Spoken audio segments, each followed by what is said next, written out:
Then we have business model canvas, and mark my words, no matter you are at the stage of starting your business, or if you are planning to raise some amount of funding, or you are looking for a co-founder, then you have to make business model canvas for your business.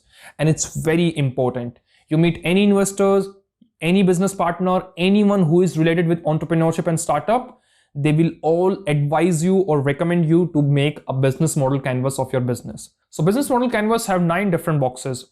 And these different boxes are really going to help you in brainstorming ideas, cost advantages, or maybe some loopholes which you have never thought about in your business. Now, in this video, I'm just going to explain the overview of business model canvas. If you really want me to put in all the details of a particular startup, for example, maybe I will give you an example of business model canvas for Uber, business model canvas for Airbnb, or Snapchat, or any other company. But in this video, I'm just explaining you about the business model canvas. What you have to fill in this business model canvas is also very important.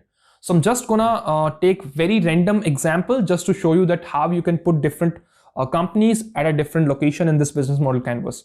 Starting from customer segment, you have to write which customer segment you are going to target with the help of your startup. For example, if you are building something which is targeting the mass market, then you have to write that my customer segment is mass market. So companies like Coca-Cola, Pepsi, all these companies are targeting mass market. So no matter you are a 13-year-old kid or a 16-year-old person, anybody can consume Coca-Cola and Pepsi. Then we have a specific niche, that which niche are you going to target. For example, if you look at companies like Nykaa, which is a Southeast Asia company, so they are selling a beauty product on their platform. So in that situation, their customer segment is female, from the age group of 18 years to maybe 40 years.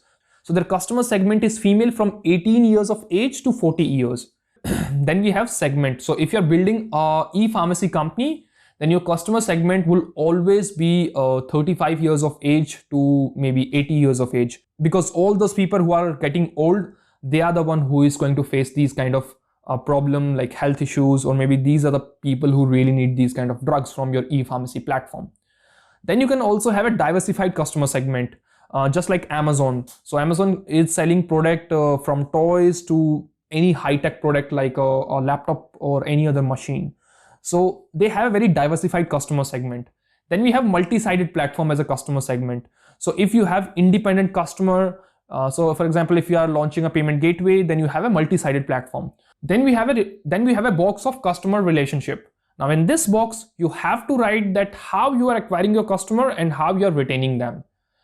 So everything from your customer acquisition journey to your feedback loop, you have to write everything in this small box.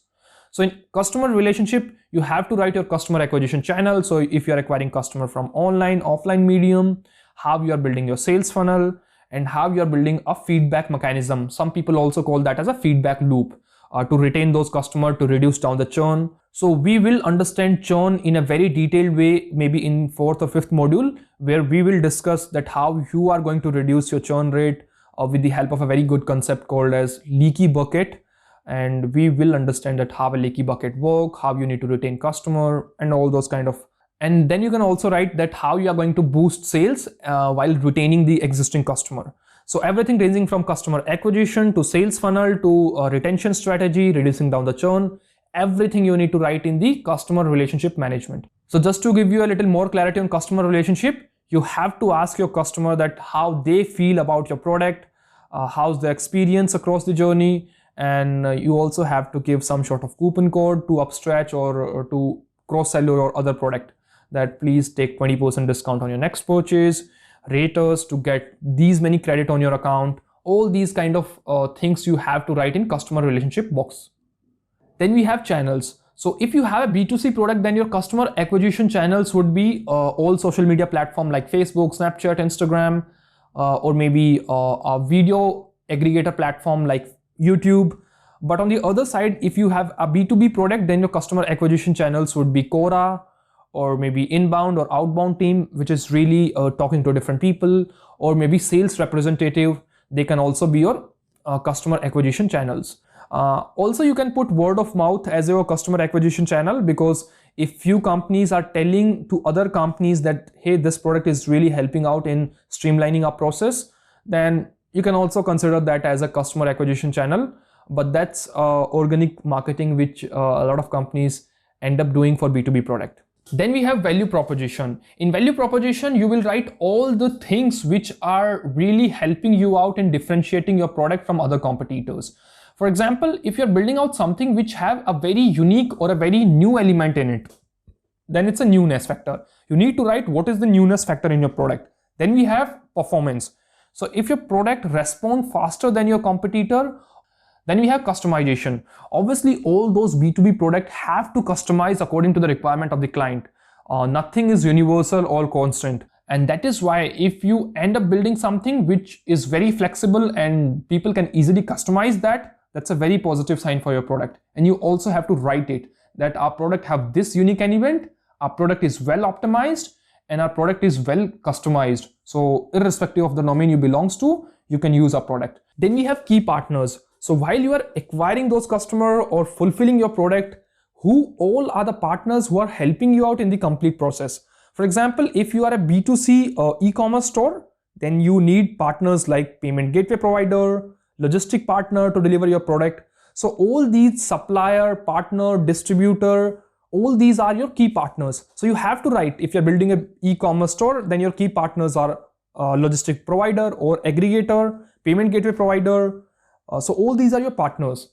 In the key resource, you have to write what are the key resource your product have. For example, if tomorrow your product will fail, then investor will have to liquidate the IPs and all other kind of assets that you own. So you have to write all those important assets and key resources. So if you have any IP, that is also called as intellectual property, so you have to write those IPs in the key resource box. Then we have a box of key activities where you need to write all the process which are very important for your business model to work. For example, after choosing a product on your e-commerce platform, that person have to pay and you need some payment gateway provider to collect that payment. So that payment gateway is your key activity. Once you accept the payment, then you also have to process that order. And once you process that order, then you also need some shipping partner. So taking from processing to providing that product to your courier partner, these two are your key activities. And once you deliver that product to the customer doorstep, then you also have to take the customer feedback with the help of a phone call or in-app notification. All these are your key activities. So you also have to write that if you're building a product, what are your key activities in which you need to focus. So if your key activities is building a strong consumer experience, then you have to focus on consumer experience, building strong UX, UI. Then we have a box of revenue stream where you need to fill in all the details by which your company will end up generating revenue for your business. So for example, if you're selling direct product to the customer like Zool, then you are generating revenue through product sales. So that's a product sales revenue. So if you are selling a B2B product or a SaaS product, then it's a subscription revenue stream, which means that people are paying you every month to purchase or to use your product. That's a SaaS revenue stream. And some people also prefer this because SaaS revenue stream have very high MRR and ARR metrics and low churn. Then we have renting as a product revenue stream. For example, if you are renting out your asset, so if you are a maybe car aggregator and you own a lot of fleet and you are renting them out and generating some revenue, then it's a revenue stream. Then we have brokerage fees. And all these aggregators like Airbnb, Uber, all these aggregator will take something called as brokerage fees. Then we have a column of cost structure. Now in this box, you have to write all the cost which is going to happen while you're building this product out. For example, if you are building a car rental aggregator, then you always have two options. Either you need to have your own fleet or you need to list the fleet of other people. And both of them have advantages and disadvantages. For example, if you are owning your own fleet, then you have to look at the cost structure, the depreciation factor, the life cycle of the fleet, and how you are going to optimizing the cycle. If you're using your fleet for maybe 12-16 hours in a day, then it's a good utilization. If you're using those fleets for like 3-4 hours in the peak time, then it's a very bad utilization. So you have to figure out what is your fixed cost, what is your variable cost, what is your value proposition in the cost. So all these factors you have to consider in mind while building your product. So you have to build a good business model canvas if you are really going to create a very positive impact in front of investor or your partner or anyone. And we will discuss about business model canvas down the line in a couple of videos, maybe in fourth module. So you will understand how companies like Stripe, Airbnb, Uber have presented a strong pitch deck or a good business model canvas.